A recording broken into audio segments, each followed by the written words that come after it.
Women's आशिया cup rising star स्पर्धेत भारतीय महिला संघानं पारंपरिक प्रतिस्पर्धी पाकिस्तान महिला संघावर एकतर्फी विजय मिळवला. भारतानं पाकिस्तानवर 8 गडी राखून दणदणीत विजय मिळवला.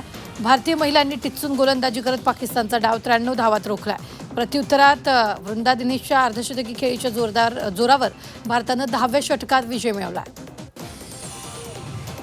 वेस्ट इंडिजनं T20 विश्वचषक स्पर्धेच्या सुपर 8मध्ये प्रवेश केला. विंडीजनं नेपाळवर 9 गडी राखून दणदणीत विजय मिळवला.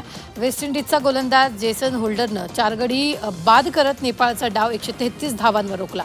मात्र विंडीजचा कर्णधार शाय होपनं नाबाद 61 अर्धशतकी खेळी करत विंडीजचा विजय सुखकर केला.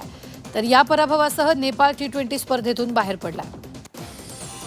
विरारमध्ये महाशिवरात्रीनिमित्त गडजापाडा येथील शिवशक्ती महादेव मंदिरात पहाटेपासूनच भाविकांनी मोठी गर्दी केली. महादेवाच्या दर्शनासाठी तब्बल 1 किलोमीटरपर्यंत रांगा लागल्या. गर्दीवर नियंत्रण ठेवण्यासाठी स्वयंसेवक आणि पोलिसांचा चोख बंदोबस्त तैनात करण्यात आला. जे रुग्णालयाच्या मरीन ड्राईव्ह येथील जिमखान्याचा विकास करण्यात येणार आहे. मात्र या विकासाला जे रुग्णालयातील निवासी डॉक्टरांनी आक्षेप घेतला. या मुद्द्यासह निवासी डॉक्टरांच्या विविध प्रलंबित मागण्यांसंदर्भात 16 फेब्रुवारीपासून आंदोलनाची हाक देण्यात आली. मेट्रो कामामुळे ठाणे घोडबंदर भिवंडीचा प्रवास धोक्याचा झालाय. मुलुंडच्या अपघातानंतर चालकांसह प्रवाशांच्या सुरक्षेचा मुद्दा ऐरणीवर आला. वारंवार होणाऱ्या अपघातांमुळे MMRDAच्या कामावर प्रश्नचिन्ह उपस्थित होतं. मुंबई विजयदुर्ग रोरो सेवेला अखेर एप्रिलचा मुहूर्त मिळाला आहे. त्यामुळे आता मुंबई ते विजयदुर्ग प्रवास केवळ 5 तासात होणार आहे. एप्रिलमध्ये प्रायोगिक तत्वावर रोरो सेवा सुरू होणार आहे. सागरी मंडळानं याबाबत तयारी सुरू केली. मुंबई महानगरपालिकांच्या CBSE, ICSE आणि IGC आणि IB मंडळाच्या शाळांमध्ये प्रवेशाची अर्जाची पडताळणी पूर्ण झाली आहे. प्रवेशासाठी विद्यार्थ्यांची यादी जाहीर करण्यात आली. नर्सरी वर्गासाठी सर्वाधिक 1343 विद्यार्थ्यांची निवड करण्यात आली.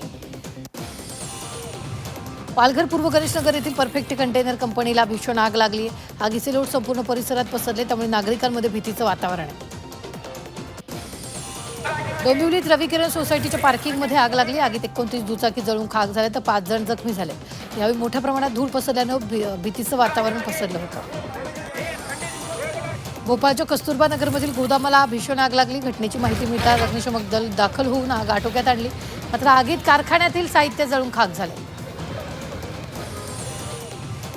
मुंबईमध्ये गेल्या 8 दिवसात तापमानात 3 अंश सेल्सिअसची वाढ झाली आहे. फेब्रुवारीच्या पहिल्याच पंधरवड्यात उन्हानं अचानक जोर पकडला. आजही उष्णता राहण्याचा अंदाज व्यक्त करण्यात आला. महाराष्ट्रातील दहशतवाद विरोधी पथकानं राज्यभरात मोठ्या प्रमाणात शोध मोहीम सुरू केली आहे. मुंबई ATSच्या पथकांनी यवतमाळ आणि अहिल्यानगर जिल्ह्यातील 21 ठिकाणी एकाच वेळी छापे टाकले. काही तरुणांना दहशतवादी संघटनांशी जोडण्याचा आणि सक्रिय करण्याचा प्रयत्न होत असल्याची माहिती मिळाल्यानंतर ही कारवाई करण्यात आली. गोरखपूरमधील एका कार्यक्रमादरम्यान मुख्यमंत्री योगी यांनी दिल्लीच्या पर्यावरणावर टीका केली आहे. दिल्लीच्या हवेच्या गुणवत्ता गॅस चेंबूरसारखी झालेली आहे. तर श्वास घेण्यात त्रास होतो. त्यामुळे तुम्ही पर्यावरणाचं रक्षण केलं तर तुमचं रक्षण करेल असं योगींनी सांगितलं.